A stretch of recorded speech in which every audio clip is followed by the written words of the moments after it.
Damar adalah seorang pendaki sejati. Sejak SMA hingga sekarang menjadi mahasiswa, kegiatan mendaki tidak pernah ia tinggalkan. Banyak sekali orang-orang terdekatnya terprovokasi untuk mendaki dan satu persatu di antara mereka mulai mencintai mendaki.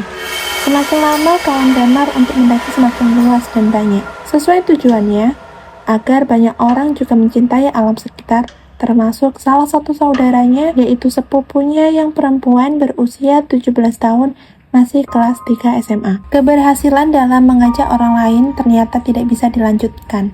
Tiba-tiba Damar mengalami peristiwa yang sangat ganjil di salah satu perjalanan mendaki terakhirnya, hingga membuatnya trauma berat.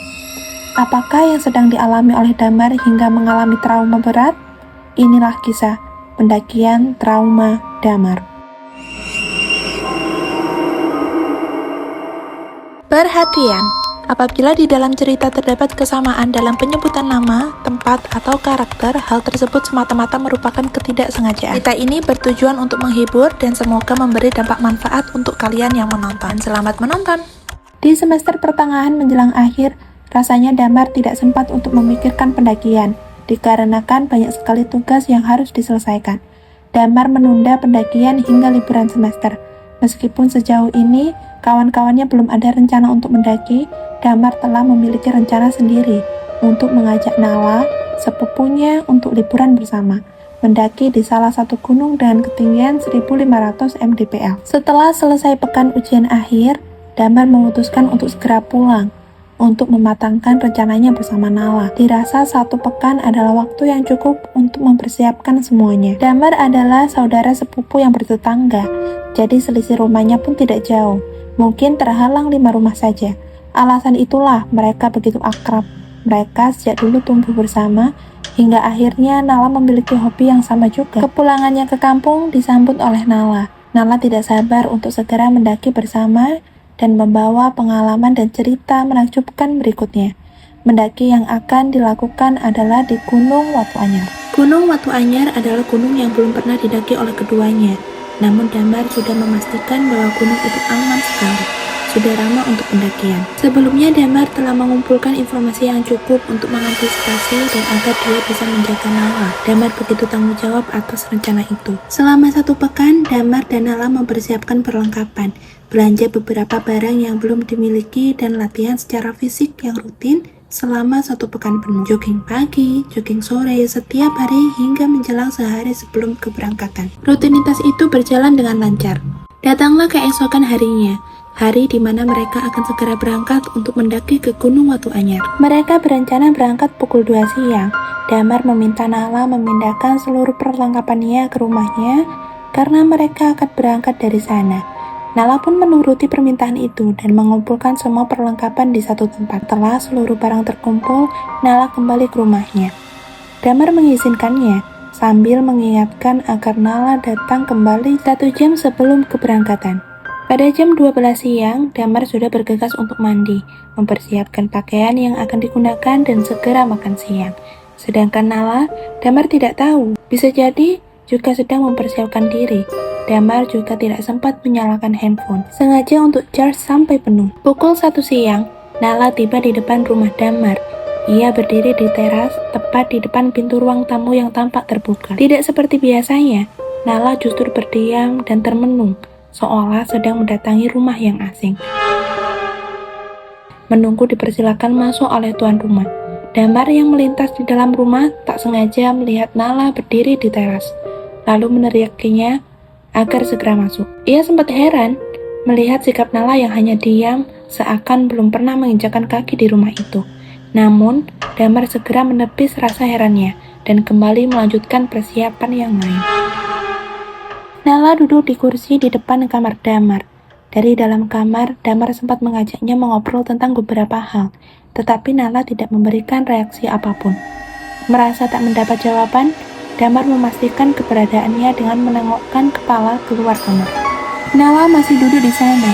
Ia menoleh ke arah Damar tanpa memberikan reaksi apapun. Wajahnya datar, tidak tersenyum, tidak pula terlihat sedih. Hanya biasa saja. Damar kembali masuk ke kamar sambil terus bertanya, "Kamu kenapa sih, Nala? Kok kelihatannya nggak semangat? Apa kamu habis dimarahin sama ibu?" Namun, Lagi-lagi ia tidak menjawab. Akhirnya Damar menyerah. Ia berpikir mungkin Nala sedang menghadapi masalah lain dan tidak ingin ditanya lebih jauh. Tepat pukul 2 siang, mereka berangkat. Sepanjang perjalanan hanya Damar yang terus mengoceh, sementara Nala sesekali merespon dengan anggukan atau gelengan kepala. Ia sempat tersenyum, lalu kembali datar seperti semula. Damar juga menyinggung wajah Nala yang tampak pucat. Seperti biasanya, Nala hanya menggeleng, memberi isyarat bahwa dirinya baik-baik saja dan tidak merasa sakit. Perjalanan berlanjut hingga mereka menelusuri jalan setapak menuju puncak Gunung Watu Anyar. Damar berjalan di depan untuk memimpin jalan, sementara Nala berada tepat selangkah di belakangnya. Namun, selama perjalanan, Damar merasa seolah berjalan sendirian. Tidak ada suara langkah selain miliknya. Beberapa kali ia menengok ke belakang, khawatir kalau Nala tertinggal jauh. Setiap kali menoleh, Nala selalu ada di sana, tepat di belakangnya.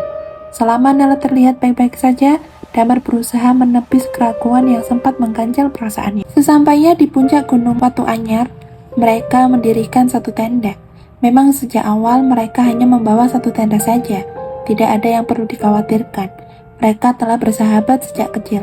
Dengan satu tenda, Damar justru merasa bisa lebih menjaga Nala dari mara bahaya. Mereka membangun tenda dalam keheningan, tanpa saling bicara. Menjelang malam, mereka mengumpulkan kayu untuk api anggun dan mengeluarkan perlengkapan masak. Mereka memasak makan malam bersama. Damar terus berusaha mengajak Nala mengobrol untuk mencairkan suasana. Ia sempat berkata, "Mau sampai kapan kamu diam saja, Nala? Padahal ini waktu buat bersenang-senang."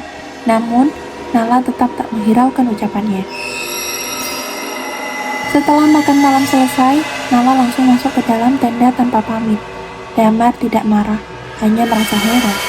Setahunya, Nala bukan tipe yang mudah tidur lebih awal.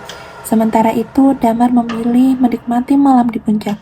Ia duduk di depan api unggun yang masih menyala, lalu mengeluarkan ponsel yang sejak dari rumah belum sempat dinyalakan. Sayangnya, tidak ada sinyal sama sekali. Ia hanya memotret beberapa objek di sekitarnya, seperti peralatan makan yang berserakan, tenda dari tampak depan, api unggun, pemandangan malam, serta beberapa foto selfie-nya. Tak lama kemudian, rasa bosan datang. Waktu menunjukkan pukul 12 malam. Damar pun masuk ke dalam tenda dan menyusul Nala untuk tidur. Keesokan paginya, Nala bangun lebih awal.